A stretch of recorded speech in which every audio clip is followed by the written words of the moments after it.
If I had to present to hundreds of people within the next 5 minutes, here's exactly what I would do before that presentation. Now, if you're new here, I'm Ricky Locke. I'm a TEDx speaker and a confidence coach, and I teach presentation skills to companies all over the world. The first thing that I would do is I would use music. I'm a massive fan of music, and the reason why I love this is because this is an anchor that can help transport you into a state of confidence. Here's an idea.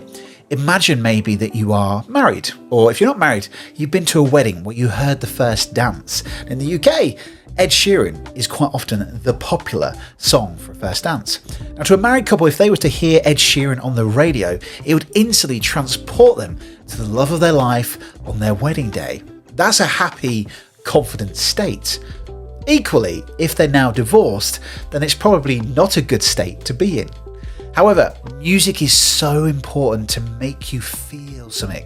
And even me, before every presentation and even my TEDx, I actually have a playlist on my phone that I listen to every single day, which is called Flow State. And these are the songs that allow me to transport myself into that confident state, that time that I remembered when I was delivering the best. It's got loads of different things from punk, pop punk, we've even got some metal with Under Oath, some Hot Mulligans, Blink-182s. And I know that if I listen to this playlist, this instantly relaxes me and gives me a bit of energy to put me into a state ready to walk out on that stage or deliver that presentation.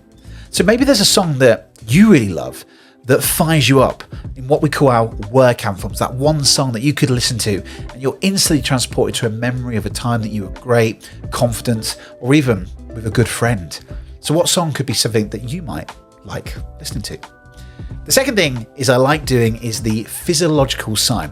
Now, this is one of the best breathing techniques that you could ever learn that helps to instantly reduce your anxiety. Now, I learned this from my co-directors and friends, Daniel Crocu and Leon Taylor, and it's so powerful and it's so easy to use.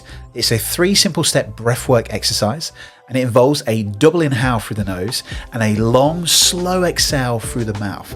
It looks something like this.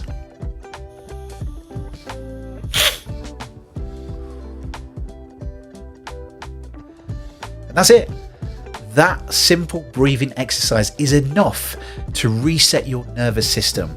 You do a short inhale, the double intake, then that long exhale. Imagine like you are breathing or blowing out the candles on a birthday cake. It's enough to help activate the parasympathetic nervous system to help move you from a state of panic and freaking out to feeling calm, cool, and collected, which is the optimum state that you want to be before you deliver any presentation, right?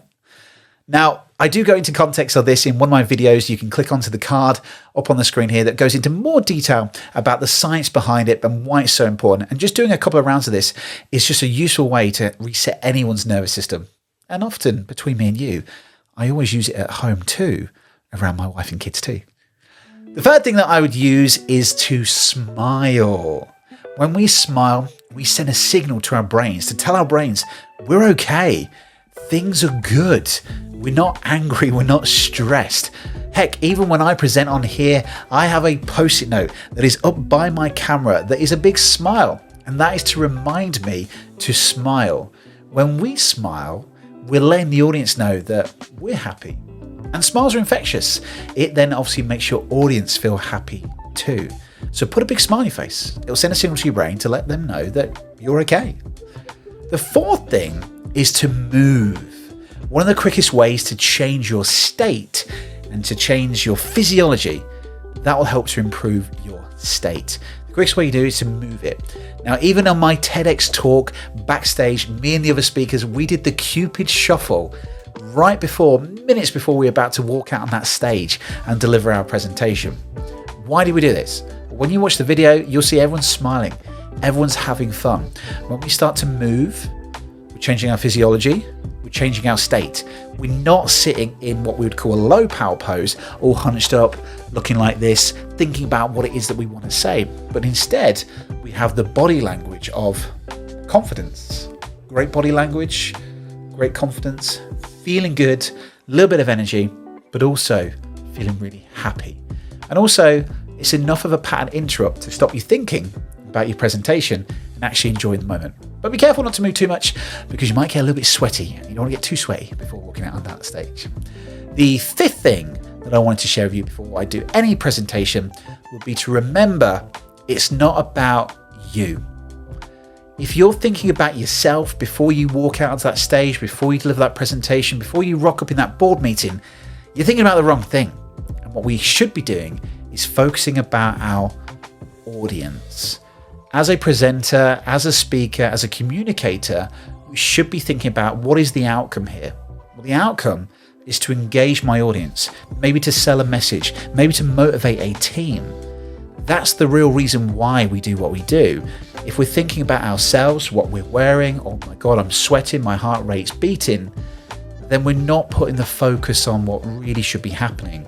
As we know, you get what you focus on. So those are the 5 things that I do before every single presentation. And if you like these things, but you'd like to learn a little bit more, like even more practical tools to help build your confidence away from the stage or away from the presentation, then I have a totally free guide, which is 5 tips to improve your self-esteem and confidence. And you can download it in the links in the description. So there's my 5. I'm wondering though, what was your favorite tip that I share before I deliver any presentation? And what is your tip you might use before you rock up on any stage? I'd love to find out. And if you did enjoy this video, don't forget to hit that subscribe button and you can head over here and continue your journey into confidence. Until next time, bye-bye.